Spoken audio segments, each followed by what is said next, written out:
Okay, my book is Coactive Leadership's Five Ways to Lead by Karen and Henry Kempsey House. Let's talk about some background about the author.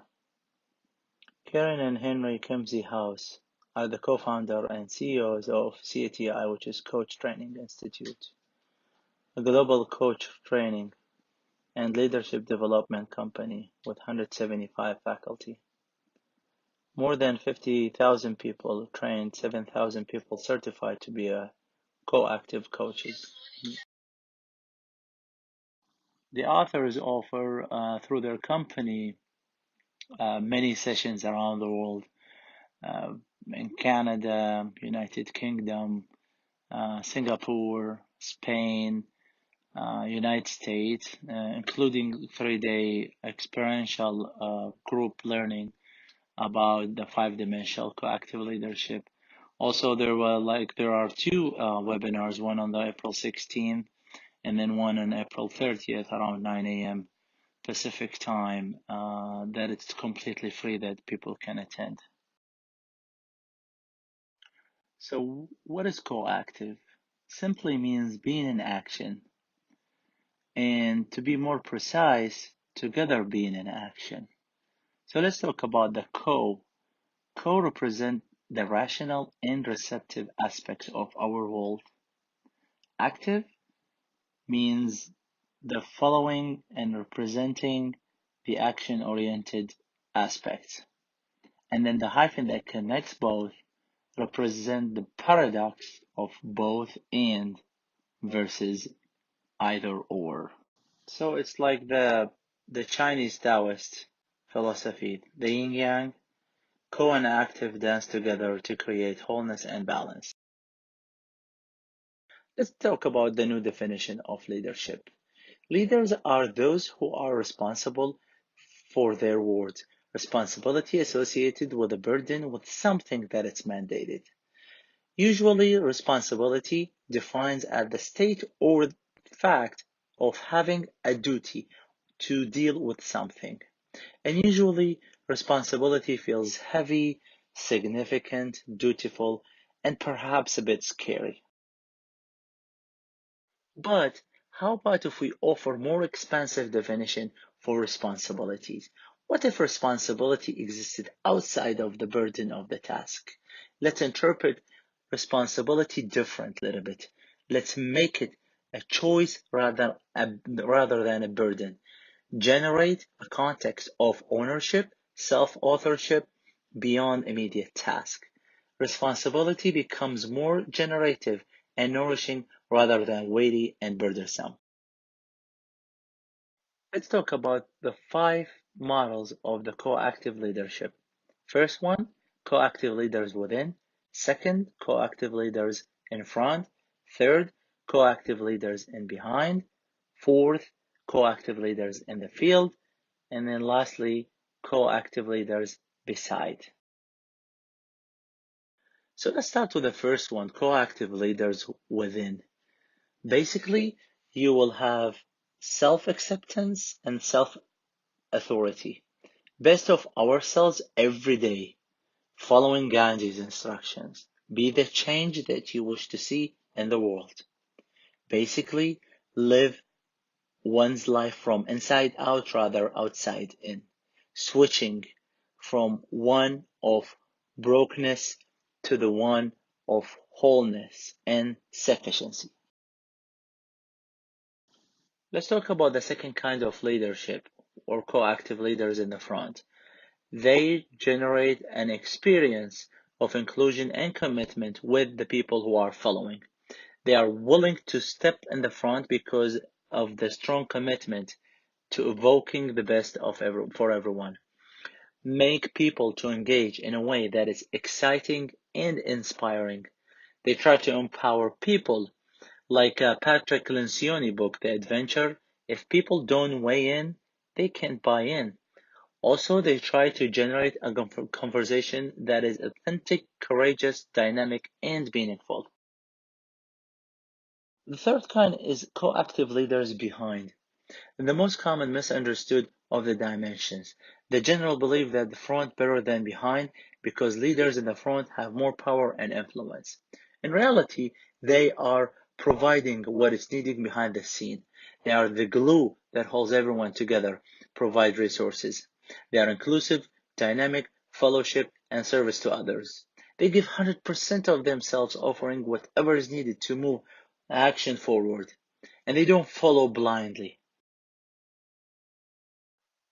The best way to find yourself is to lose yourself in the service to others. Gandhi. They are looking ahead. Instead of you looking where to go, they are looking for what might be needed as you go. One-dimensional leadership models foster the myth that it's more expedient and efficient to have just one person in each position. Power must held by one person only, so that it's clear who has the power and authority and exactly whom we should blame when things go wrong. It is faster and more efficient to just do it ourselves without bothering too much with other people. Isolation and separateness are actually an illusion. In truth, everything we do occurs in relationship with something else. Coactive leaders beside, it's about dividing responsibility. Your turn, my turn. True partnership for both leaders, fully responsible for every part of the initiative. They shared vision, initiative, and supporting each other's strength. Both leaders balance 100% commitment with complete humility, being willing to take the lead or follow in each moment. Coactive leaders and beside use term design alliance, which means two partners working side by side in service and shared common ground. Designing alliance allows leaders to find alignment around a common vision and direction. Most of us approach another person as a collection of ideas, values, and beliefs with which we do or don't agree. We focus on the what, on the specific idea or solution. When another person is speaking, we are often listening from our own point of view and noticing whether we agree with what he's saying. So the structure looks a bit like this: agreement or disagreement, understanding, and then we accept and align. So what if we were able to reverse the order of the process and begin with the why? So the structure gonna look like a little bit different. So we start with alignment, acceptance, understanding, and then we will disagree or agree. Finally, let's talk about coactive leader in the field. It's not about leading a project, team, or an organization. It's about expanding our attention beyond individual people to connect with an energetic field that surrounds life.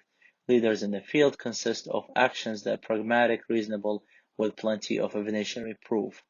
Reach out into the invisible and unseen in order to create new ideas that are truly innovative.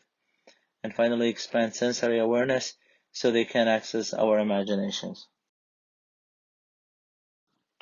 Apple and co-founder CEO Steve Jobs and his lead designer, well known for going in a special room filled with physical prototype for all new products Apple was creating.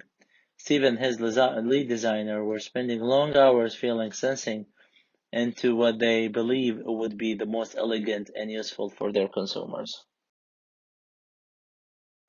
October 17, 1989, workday in San Francisco, south of the city, Candlestick Park. Thousands of people gathered to watch game Oakland Athletic versus San Francisco Giants. About 5:04 p.m., the London Florida earthquake struck, caused 63 deaths, nearly 3,800 injuries, and an estimated about $6 billion in property damage. At the intersection of Kearny and Pine Street, the traffic was flowing freely. Guess what? A homeless man, well known for the presence on the corner of that intersection. He stood up and then became dedicated co-active leader, eager to serve and support.